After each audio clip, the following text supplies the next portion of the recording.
Welcome to T-Bone Speaks with Dr. Tarun Agarwal, where our goal is to change the way you practice dentistry by helping you achieve clinical, financial, and personal balance. Now, here's your host, T-Bone. All right, so today we are joined by Dee Dee Meevasin. Am I saying that correct, Dee Dee? Close. Meevasin. Meevasin. Oh my God! See, you just don't. So before we start, okay, you are Thai, correct? Correct.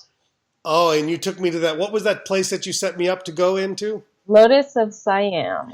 Lotus. That was fantastic. Oh, awesome. You know I'm in love with you now because I love Thai food, right?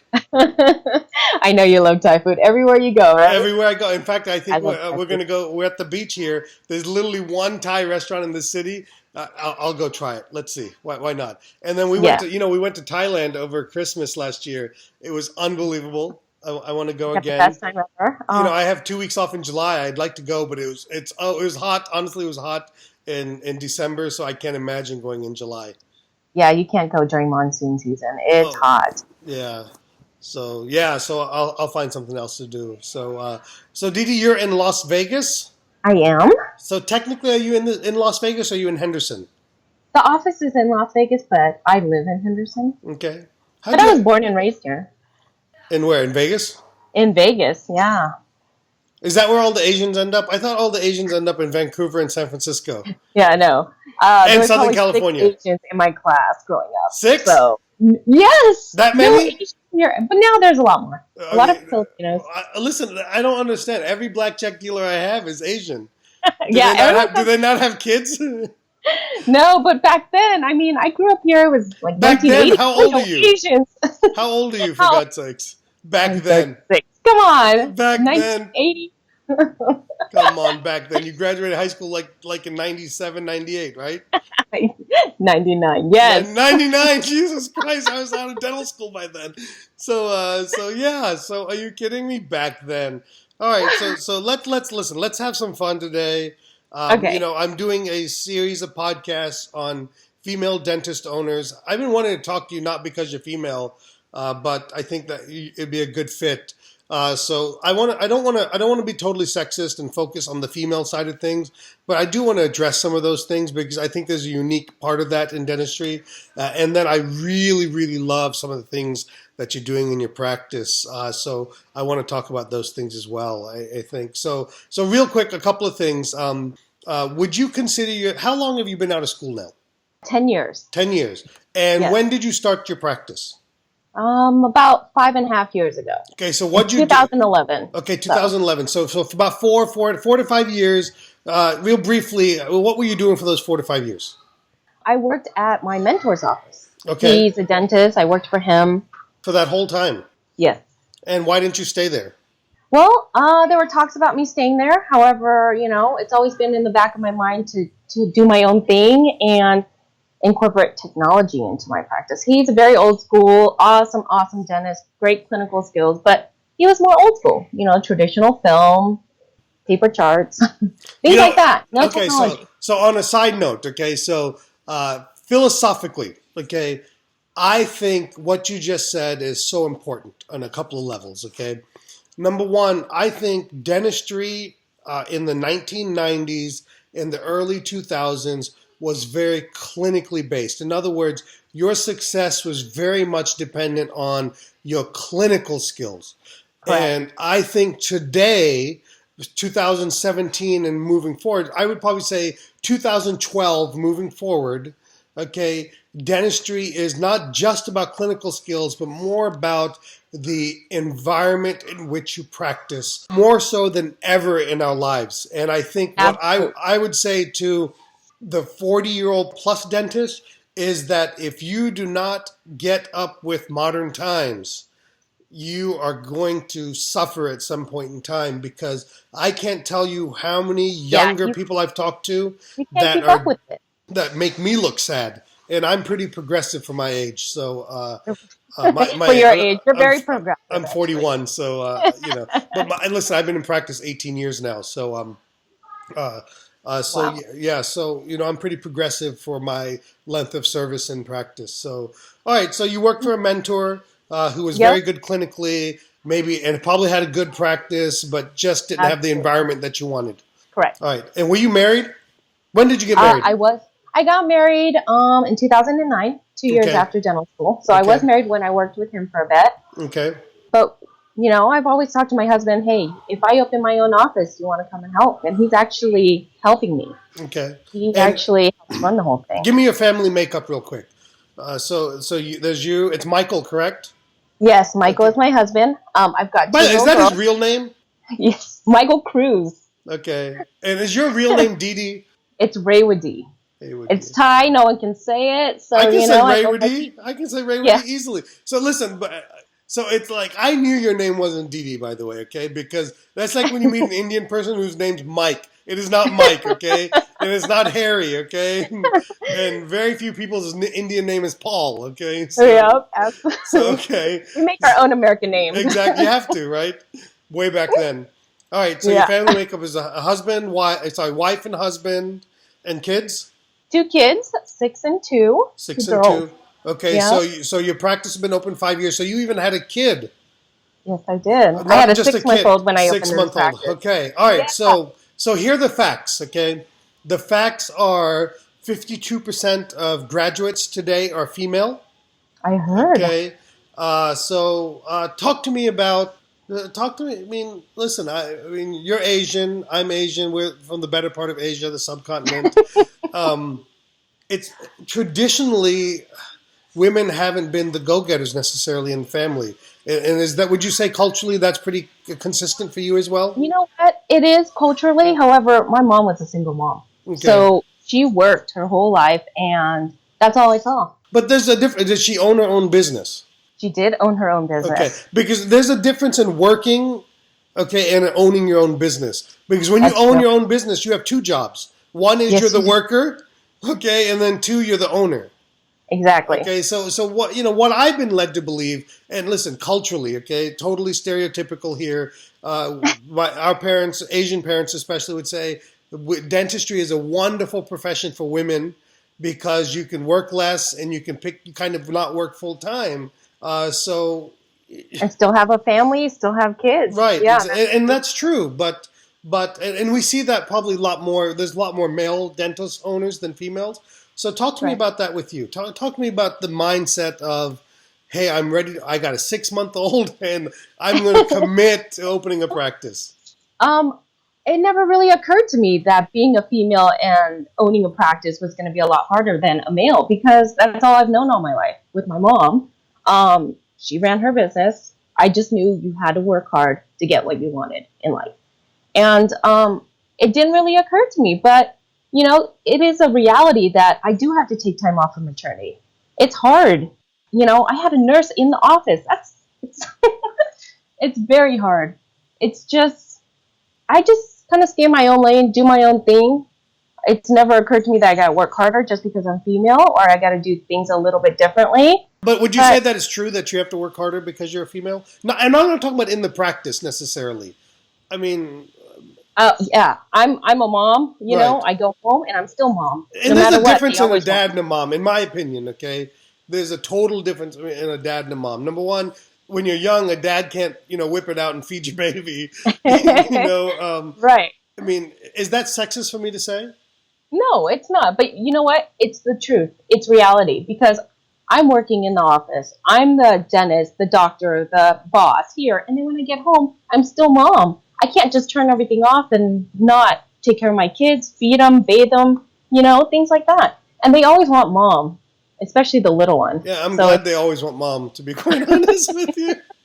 Okay, all I'm like, right. go to daddy. No, I don't want daddy. I'm like, Yeah, come my on. kids I purposely make my kids scared of me so they leave me alone, so I can do this kind of stuff. All right, so back to the real point. I'm going to listen. You have such a great personality. I want to just goof around with you.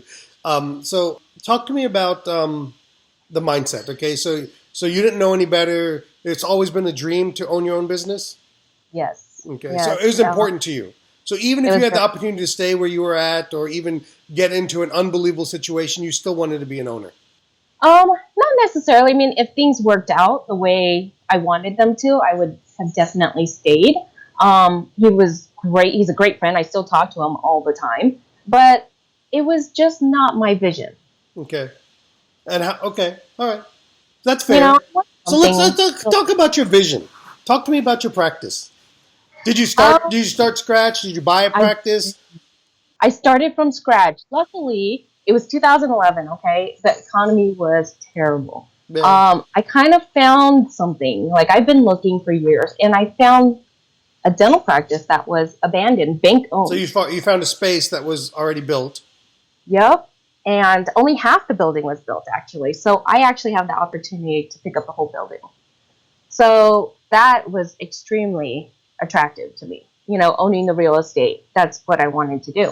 So I started from scratch basically. But my mentor, he was awesome. He let me have my own patients. So those 5 years working there, I brought some of those patients over. Oh wow! It wasn't a whole bunch. How many? 10, 20, 30, 100?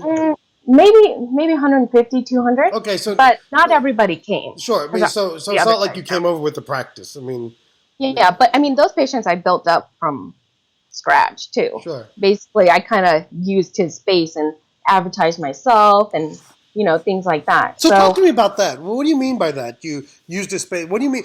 In your mind, what does advertise yourself mean?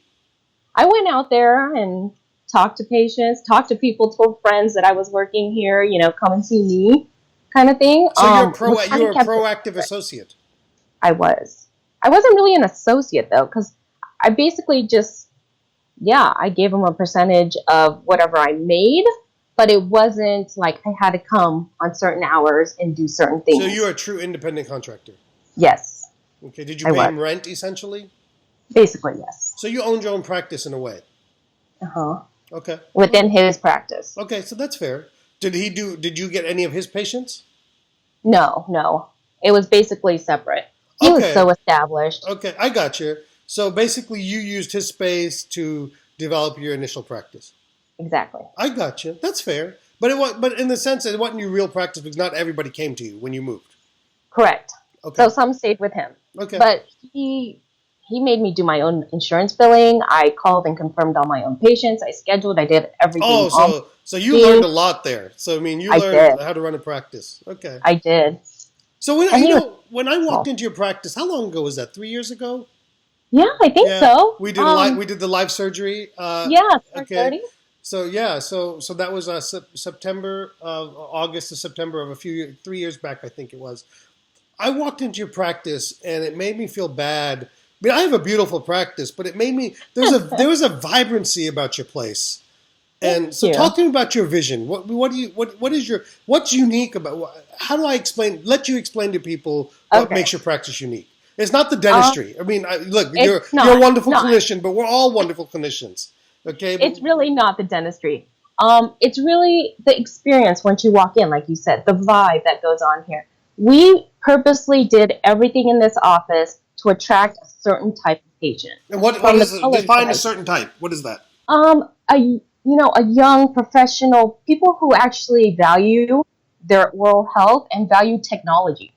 So, you saw the colors. I mean, we wanted to attract, I don't know, I I guess mean, I would have people done like orange us. personally, but that's just me. That's just you. Well, even to the amenities that I have phone chargers, I have like luxury lotions in the bathroom, things like that. And you think It that's just, because you're a woman or it mom? could Not even be a woman. Let's say that is that because you're a mom. possibly, yes. I want to accommodate to people. I'm always, looking to make them feel good and comfortable. Wait, Ray with thee. Okay, let's be more. Let's be more specific. When you say you have phone chargers, what do you mean? Like charging stations for Like in every every type of phone. operatory? We have them in the operatories, but we also have them in the waiting room. And then you have, TVs, movies. I have coffee. I would love to have wine one day. Yeah, don't get into that. Okay. It might be gone by the time the day's Yeah, over. exactly. But Okay, so what else do you have that makes you unique? I remember seeing like a thing of blankets or a thing of headphones that people could pick from. we do have blankets, headphones, pillows. We also have patient safety glasses that are like funky and fun for a patient to just choose instead of the plain, So you let them sunglasses. choose on the way back. Yes. Okay, so Yep. where We do let you 'em get pick. these things from? I don't know. I'm just, little things. I'm always researching. I'm always online. So is my husband. He's always looking into things. Even when we go to a restaurant, like, oh, we should put purse hooks in our operatories because that's what they do at the restaurants. That's Fish a good hooks? idea. Purse hooks. Purse hooks for the hooks, okay. purses, Yeah, the yeah. bags, and stuff like that. I would never think about that. I mean, I keep my purse in my back pocket. So, But, little things like that that make it a comfortable place so it doesn't feel like you're at the dental office. how many of your patients use your phone chargers? A lot. A lot. It's Yeah. interesting. And we have a computer outside for them to just play on too. So it's like, we have iPads everywhere. They can use the iPad. What do you use the iPads in your office for? Well, a lot of it for consent forms, financing applications, but also for patients to play on. Okay. All right. Yeah. I want to come back to the consent forms and stuff a little bit later. All right. The other thing that really impressed me in 3 years, I said to myself 3 years ago, I'm going to implement this, and 3 years later, I still have not, is you have the care package that you send your patients home with for certain procedures. Yes, and I customize them. So, I get to know my patients. So when I do like an implant or some big procedure on them, I always have a care package for them to go home. Like say they do an all-on-4. I would pack them soup, a bunch of water, ice packs, cozy, comfy socks, or whatever I know the patient likes. I put it in there just to kind of comfort them and make it easy for them to go home and not have to worry about what am I going to eat for dinner, Just have it all ready. I also put a bunch of explanations of, the procedure and what to expect after the procedure, things like that. Do you share these on your website, or can we share them with our listeners? Yeah. You sure? Yeah, I don't want to put you on the spot, but I did. No, that's absolutely fine. Yes, you can absolutely share. I am actually big on sharing. I feel like dentistry is a profession where not much of it, there's not a lot of camaraderie, not a lot of people sharing with each other. I feel like people are very competitive against each other. So I like to share. I really don't mind. All right, so make sure you send me some pictures of these things, okay? If you don't mind. So I can you put go them on my Facebook too. I put some up on it. So where's your Facebook at? So I know where it is, but let's let our listeners know. It's D for dentist, DEEFOR dentist. Okay, and that's your practice name, isn't it? It is. Very different. I know. People are like, "What's D for dentist?" And then they meet me, and they're like, "Okay, so you're D." I'm like, "Yep." That's awesome. So okay, all right. So talk to me about what do you do? Okay, if I'm a patient in your practice, what can I get done from you? What can I get done in your practice? Like procedure-wise? Yes, absolutely. Procedure-wise. Basically, I do it all. I do implants. So define it all for me, okay? Well, we have CEREC. We do cone beam. I plan all my implants guided if possible. If not, things happen, then I have to do it unguided. But I try to plan for it. It's a lot more predictable. I have Invisalign. I have the iTero. I do, Soft tissue grafting? I do some, not a lot. I really want to learn how to do the pinhole. Okay. I think that would be... Or let me suggest the gumdrop to you. The gumdrop? Delia Tuttle. Okay. Tuttle. She's doing a similar procedure called the gumdrop technique. It's the course is a little less expensive, and she's much. I got to be careful. I want you to take a look at it. Okay. I will look into it. Thank you. So gumdroptechnique.com, I think it is. Okay. And okay. What about orthodontics? Are you doing orthodontics? I do ortho. Yeah, I do a lot of Invisalign. But I don't do traditional brackets. I just don't like it. Okay. What about adolescents? I do some. Not a ton, but I do some. Yeah. Okay. All right. So what can I not get done? What about third molars? I do third molars.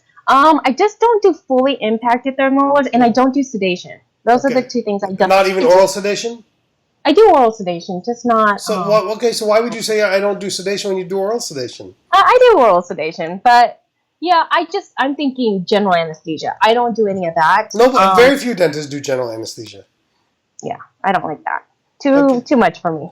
Okay, all right. So basically I can get a lot of procedures. And you know what's interesting is... It's very interesting. So as I interview everyday dentists, okay, when they're 45 plus, their scope of practice is significantly limited than my younger dentists. And it's interesting. I think there's a direct correlation between how well a practice does and also how happy a practice is. based on the number of procedures they provide. I find that dentists who don't love dentistry essentially do restorative dentistry only.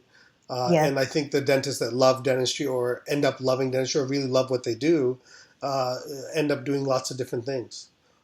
And, I'm always looking to grow. I'm always doing classes and flying all over the place. And, how do you balance all this?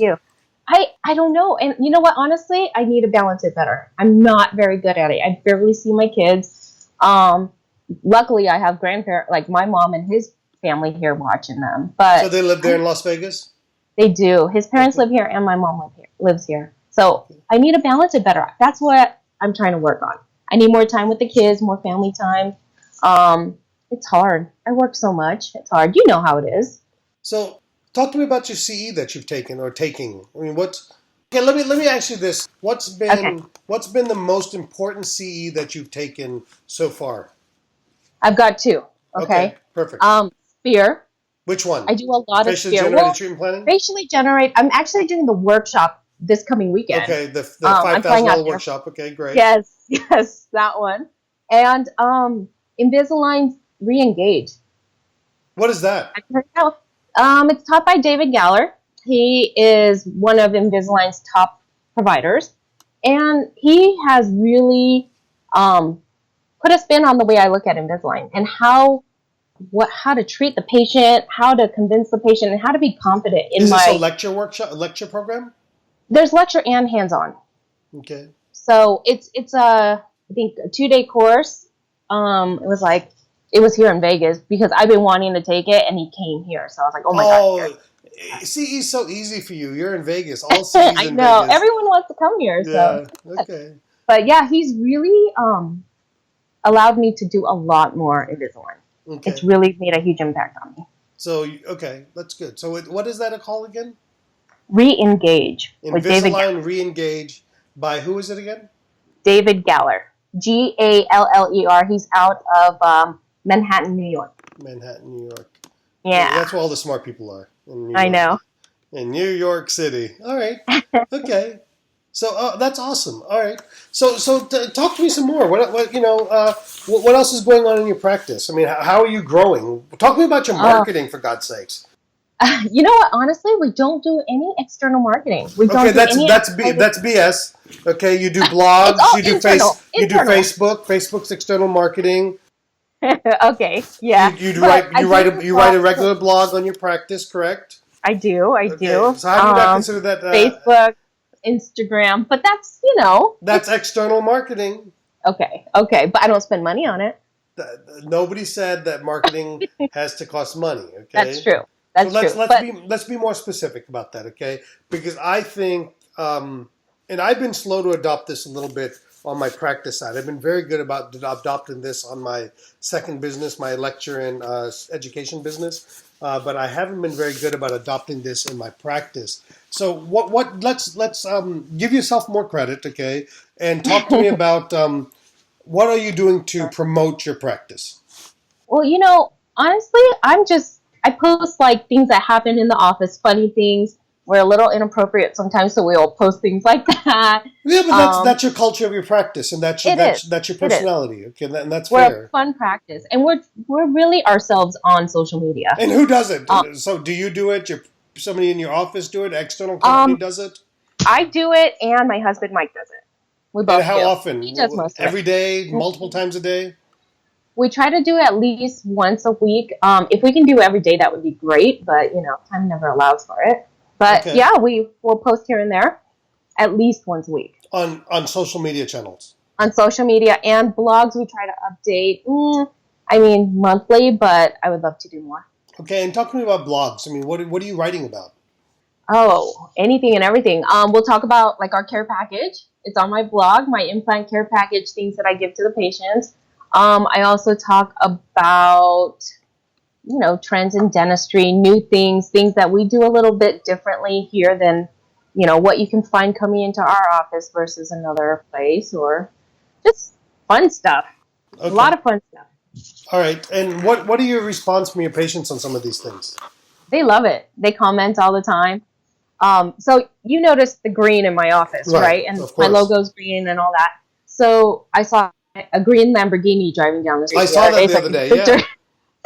And I said, posted, if you see this green Lamborghini, it's officially the D for Dentist Mobile. Scream, I love the D at it. And I got a bunch of funny comments, and people personally commented on it and stuff like that. It was great. It's just engaging the patients. Existing or new patients? Both.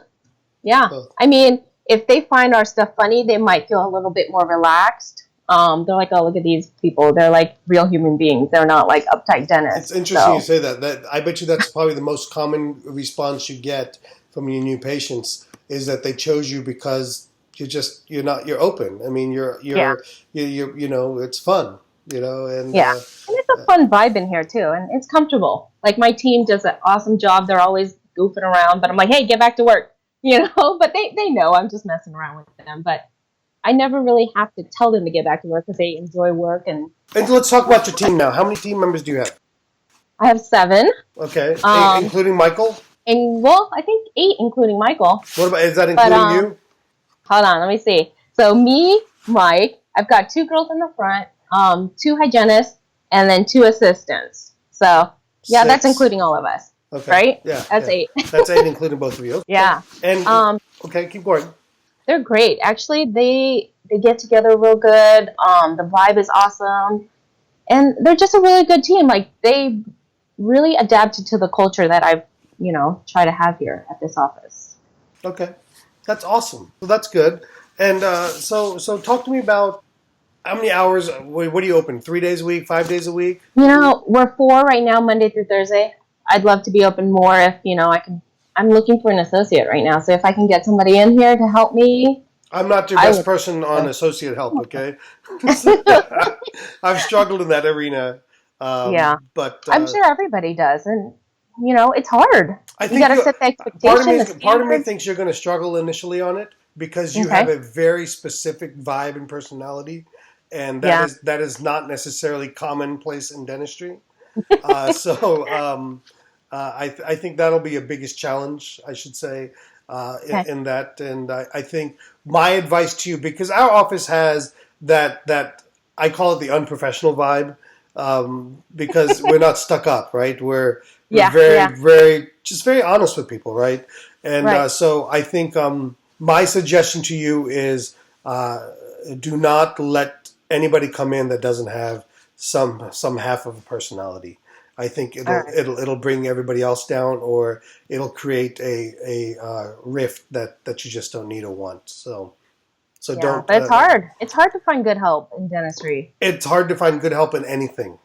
Okay. True. Well, listen. When you're passionate about what you do, when you love what you do, when you're so invested in your practice, and it's your baby, right? I mean, it's your third child. Okay. Yep. So you treat it as such. I mean, and you care so much. I don't want to, micromanage. I hate that. But you care so much that you feel like you need to look over their shoulders and kind of watch every move that they make. Oh, don't upset that patient. That's a good patient of mine. Things like that. It's really hard. Just kind of step back and let somebody else go into your space like that. And so everybody other than your husband is a female in your practice? Yes. What's that dynamic like? It's been okay. I think with him here, the drama's a little bit more, it's less, it's more calm. But, they respect him. He does awesome. He's always trying to develop, but... I was more thinking like... what I've heard, again, I'm going to be absolutely stereotypical here. I'm going to say that every female I interview, I'm going to say this, okay? The stereotypical part. But what I've heard is that female dentists typically don't get along with team members. Like when we're looking for associates, the first thing I say with my team members, like, I'd like to bring a female dentist in. And they have this look to them. Like, oh my God, maybe not, right? Like, is she going to be in one of those moods? Yeah. You know what? I'm not like that. So I don't expect any of that from my team members. If any of my team members are like that, we check each other. Hey, what's up with you today? Why are you so moody today? What's up with your attitude? And everybody has an off day. I understand that, but the dynamics is fun. It's like I hang out with my friends all day. That's really what it is. We just all have fun. And it's people I like. I won't hire you. I'll fire you. I think there's an important saying. Your success is not about who you hire. It's honestly about who you fire. Because at the end of the day, you don't know what you're hiring to a certain degree. It's like when you go on your first couple of dates, the person can be a serial killer. You just don't know it.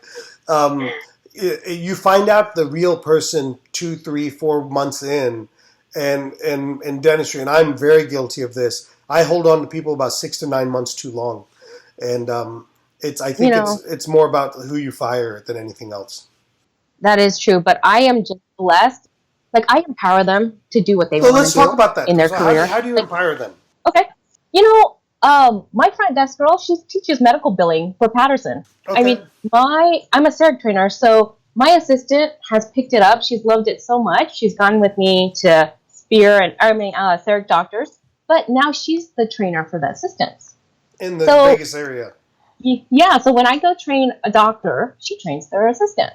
It's been amazing. They have really embraced the culture here because we're empowering them to go do these things. I take them with me to every CE I can. And then they come up to me, hey, there's a CE I heard about. Can I take this class? Sure, absolutely. I let them do whatever CE they want to do. But they take the initiative as well on wanting to Yes, go. they do. So is there anything you've done, you think, to create a culture that does that? Because many dentists will tell you that they wish. I mean, I'm like you. I have people like that in my practice. Awesome. But I would like more of it. But has there anything you've done to create that culture? I think just maybe leading the way for them, always wanting to learn and be better and never settling for just okay. I think they've kind of picked that up, and I appreciate them. I always show them appreciation.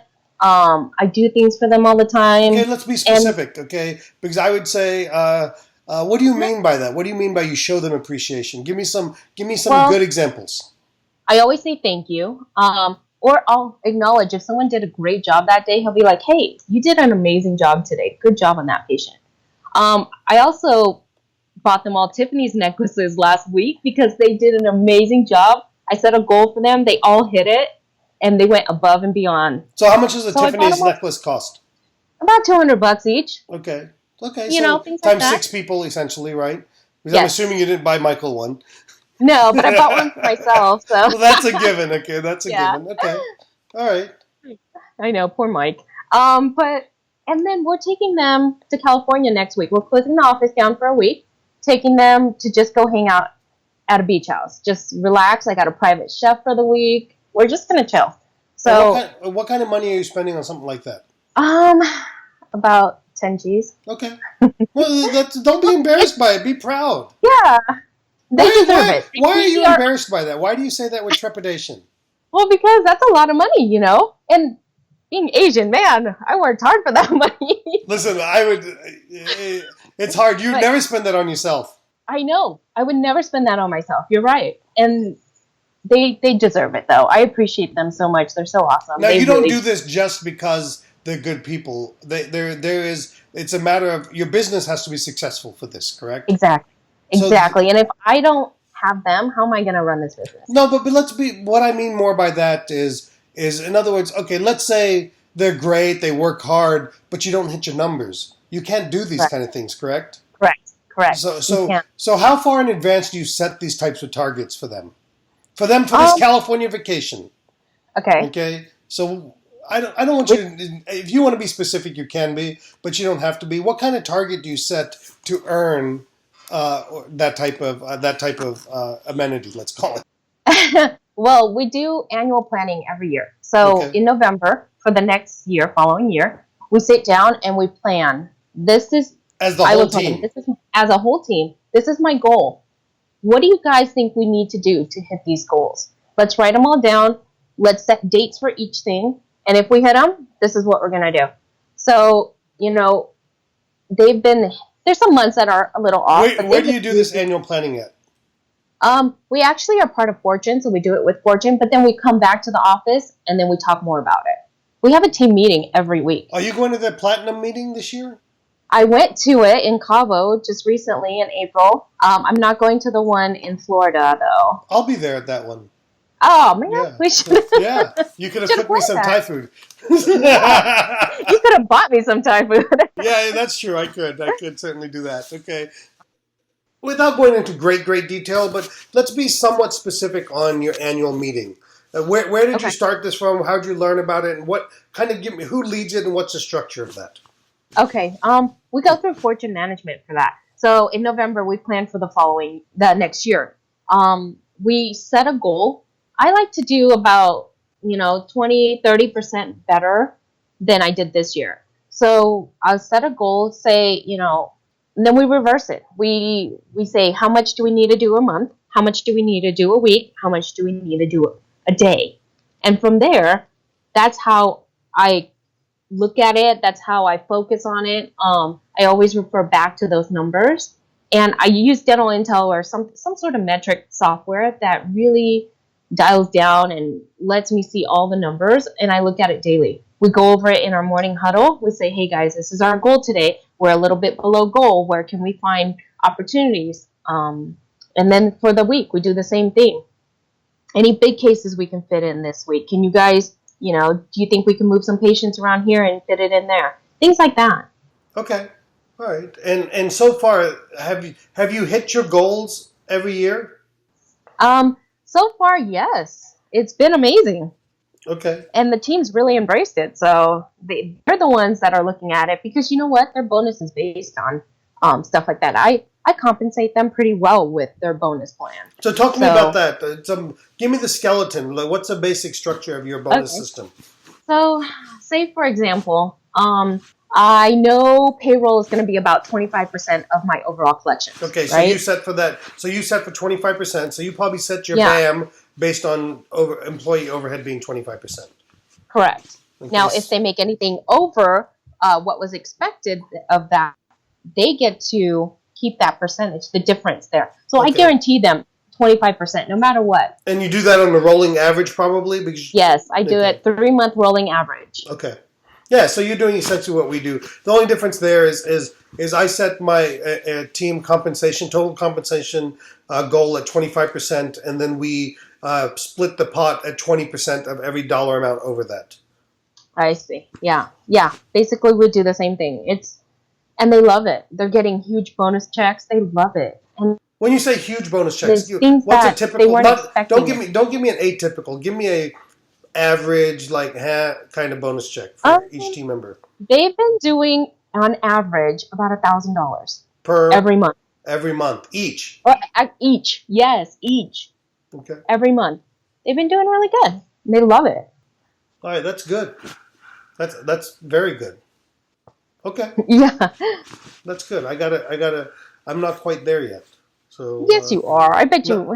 Our team's averaging about $300 to $400 per month. So maybe you need to look at some numbers and get them. No, I want it to be unlimited amount for them. I just got to figure out what I got to do. Well, I don't want to work that much more, so that's part of the problem. Right. But you know what? What the awesome thing is, it's unlimited for them, like you said. Yeah. Their earning potential is anything they want it to be, as long as they know they're going to put in the work. So we've hit our number every day, every month this year so far. The key will be June and July, because I'm working 5 days in June. No, sorry, 7 or 8 days in June and 5 days in July. For the whole month? For the whole month, Lord. Yeah. Oh my gosh. So if they can, for us, if they can hit the numbers, if they can hit our numbers in June and July, I mean, it's going to be unbelievable. But here's the beauty of it. On a side note, okay, we've set up systems in our not systems, okay. We've set up a business model in our practice that allows them potentially to hit their numbers with me being gone so much. Because awesome. We have an associate, so the practice is open, and we have a lot of auxiliary-driven procedures like medical billing, like sleep apnea therapy, things that can be done while I'm not there. And Invisalign, for example, legally they need a dentist in the office, but those are auxiliary-driven procedures. So in theory, they can still start and get these things done without me being there. And for Invisalign, I can remote in and do a clean check while I'm gone. Let's say an implant plan. I can remote in and do some of those things while I'm gone, because there's internet everywhere in the world now. Exactly. And it's awesome. It's so convenient, especially if you already have all the images, everything like merged together. All Oh you yeah, have to do the is sit team there. does that. I mean, they see that they know how to do all of that stuff, so that way I Wow, can do it remotely. that's great. You should do the surgery remotely with robotics now. Oh, listen, we're going to be doing. We actually are going to be doing that. Believe it, not remotely, but we're working with a robotics company on That's that. awesome. So You'll have to let me know about that. That's awesome. I I would will. love I to do. will. Yeah. So what are the one or two pieces of advice you can give someone to our listeners that would make them more successful? I think you know what? Plan. A lot of planning. I do a lot of planning, a lot of research. When I first opened my office, I researched everything. I knew how much it was going to cost me to run the practice daily and weekly and monthly. Um, I asked for help from friends to help me. If I had a friend that was an expert in something, I'd ask them like, "Hey, what are the numbers on this?" And it's just really have a business plan, have a plan, just be prepared. People go in, a lot of people willy nilly and not even know what to expect. And then they see all this stuff and they're overwhelmed. They can't handle it. Um, Another thing is, I would say build a really strong culture with your team, with your office, and be true to it. Stick to it. Don't veer from it. It's essential. Okay. All right. That's awesome. And then, how do you structure your practice day? You said earlier it starts with the morning meeting. Yeah, we always start with the morning meeting, a huddle, and then we go from there. I really love more structure in my day. That's something I'm really working on. Maybe, we're trying to change our scheduling method right now and switch over to block scheduling, Mm-hmm. but the team has a fear. I don't know what it is. It's It's not. No, it's just it's not a fear. There's not a fear, Dee Dee. Let me tell you what the problem with block. I love block scheduling. Okay, I'm a firm okay. believer and proponent of it. But it's a team driven process. The teams Yes, have a hard time saying no to patients. that's what it is. It's, They it's they always say, well, it's open, so yeah, let's just let the yeah. patient in. They have a hard No. time saying no. That it's going to be 4 weeks before we can do a filling. Yeah. And a lot of times patients, they're looking at this computer screen as well, and they're like, "Why can't I come in there?" Right? So Right. You're like, no, no, no, that's not for you. Yeah, I know. But you know what? Before in the past, I used to just say, let's try it. Now it's like, I'm going to do it. So no more trying. We're just going to switch. We're just going to do it. We have to be firm on this because I need more structure in my day. I need to be able to plan my day out a little bit better. So let me ask you this: what one piece of okay? So I break technology and dentistry into big things and then little Uh-huh. things. Big things Okay. being like capital equipment purchases, okay, and little Okay. things being like little apps. These $50, $100, $200, or even free things that you can implement into your practice. Give me an example of a practice technology, a capital equipment that you don't think you could practice without. My CEREC. Okay, I why? think I think that it's a no-brainer for me. I can't live without my CEREC. I do CEREC all day, every day. It's just I love it. I love how fast. I love how efficient and fun And it it's really is. It's like well, a I would video. say that it fits the demographic that you're bringing in. You're after Yes, professionals, they don't want to come back a second time. exactly. And I would Yeah, they actually want it I done. would amend my statement. I would say it's just human beings in general don't want to come back a second time. If given the Everybody wants choice, it fast. Yeah, if given the choice, patients would always choose for single visit treatment. exactly. And patients tell me how much they love it. They're like, "Oh my gosh, I can't even believe you do it right here." You See, know, yeah, it's a big absolutely. difference from what dentistry used to be. It's so much fun. And then, what about a small piece of technology? Huh? Small piece of Like that would be technology. something like Dental Intel, or Yeah. something like app, the consent app, or something like that. Revenue Um. Well, or something along those lines that you're using that you would love to share with people. Well, yeah, my iPads are full of consent forms. Every single consent forms, visual aids, I use that for everything. And my it's I just use it like Dropbox. It just drops into the box and we put it straight into the patient's folder, like Okay, file. so it's not necessarily an integrated process. Right. It's not. I just kind of did it myself. Okay, Well, actually, my husband did. yeah. Yeah. So you should look at a program called NLive, Enlive. Okay. It integrates with Thank most you. And that's practice. for consent forms. Yeah, it integrates with most practice management Okay. systems. And Okay. so I believe we're using it, but I don't use it personally, right? The team does. Yeah. And Yeah. so my understanding is patients can fill out their paperwork and do Hmm. consents, and it automatically shows up in your practice management system. Great. I would love that. Yeah. I mean, it costs like $80 a month or whatever, but something like that. So yeah. But all these little things, man, if it makes sense, it's great. But You if just it don't want to have a adds up, scanning. You don't want to have a scanning pile. You know. I know. Yeah. I don't have a scan. Everything just goes into a box. But yes, I do not want that. We're paperless. Everything's done online or through iPads, consent forms. It's actually Go forms that I use, so it just goes right into my box. But yes, I will look into that. Thank you. Yeah. So let's talk about So we got about 5 or 6 minutes left here. Okay. Okay. What are some of your goals that you want to achieve? Like, where do you need? I mean, what do you want to accomplish? What's next for you? I would love to have like a multi-specialty office, everything under one roof, like a Mayo Clinic, but for dental. I would love to have that. And focus on the patient experience, and what we can do for the patients, and just make it all about them to feel comfortable and in good hands. I would That's love awesome. to do that. So that's probably a longer term goal, right? Yeah, but I'm gonna make it happen sooner than later. It's Okay. gonna happen soon. So okay, I got big dreams. you got to be bold. That's what I always say. Yeah. Good for you. Yeah. I want you to keep us surprised on that. So Okay. where do you need to focus on more in your practice? I really think scheduling and learning how to, make my day a little bit more smooth, because a lot of times I'll work through lunch and, that's not great. No. But, and I think hygiene recall, Vegas it's very transient, but I'm sure a lot of other cities are too, but people come here for a little bit and then they leave.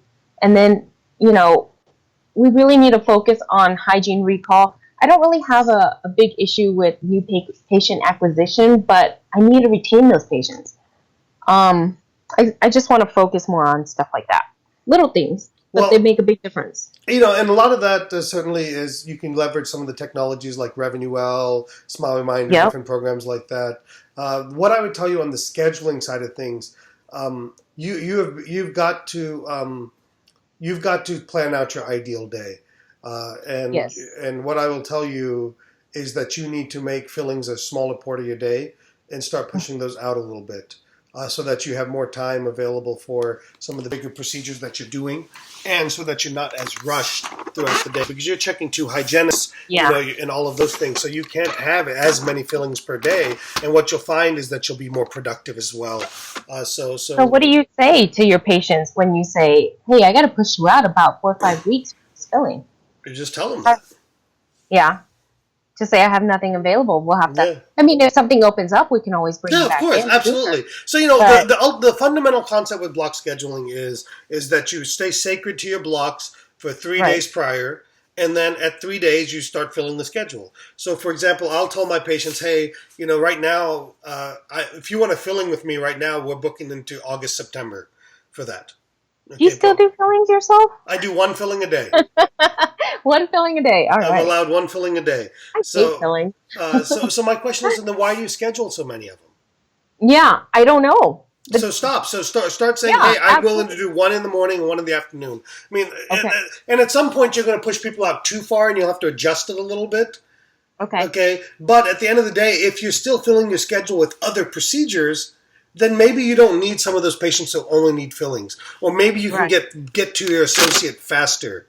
That way. Okay. So ultimately, you've got to make your day what you want, plan your ideal day, and that's what block scheduling is about. It's about making consistent, even days based on what you want and based on the times you want them. Like, I want to do my sedations and surgeries first thing in the morning, but not at 8 o'clock. Right.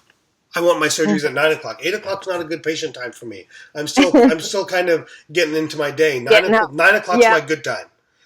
So we schedule, my more complicated or things that I need more my mentally sharpness for 9 o'clock. And then we schedule our fillings for like 2 o'clock, which are the least preferred appointments in our practice. So that's when we put fillings in. So things like that. That's what block scheduling is about. Okay. You got to design your ideal day and go from there. So, So you have any questions for me? Well, when are we going to Thailand? Listen, I just went back. I went in December, and I'm ready to go again. I'll go anytime. It was just surprisingly a little hot for me in December. Yeah. It was like 95 degrees in Bangkok.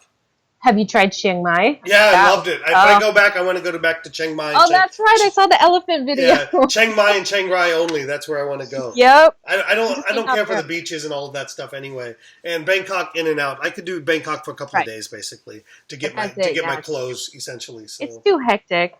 I like the hecticness a little bit, but Chiang Mai and Chiang Rai, the food was phenomenal up there. Man, Did you eat awesome. Street food? I did. I did not eat any animals though.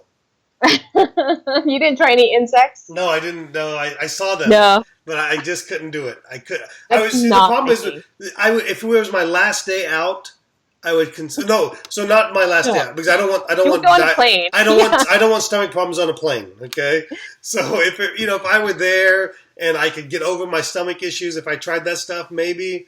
But no, I don't really. Those care. are not. I eat enough insects without knowing it, to be quite honest with you. That is true. I do not even want to touch those bugs. They look disgusting to me. I'm sorry. Well, any other questions for me? Anything I can give you advice on or anything? Well, you gave me a lot of good tips, actually. Thank you so much. I appreciate it, and thank you for having me on the show. It was such an honor. So there's a couple things you owe me. Okay. You owe us some pictures of your office. Some of the, send us. Let's send us the pictures of like where you have the things that patients pick up.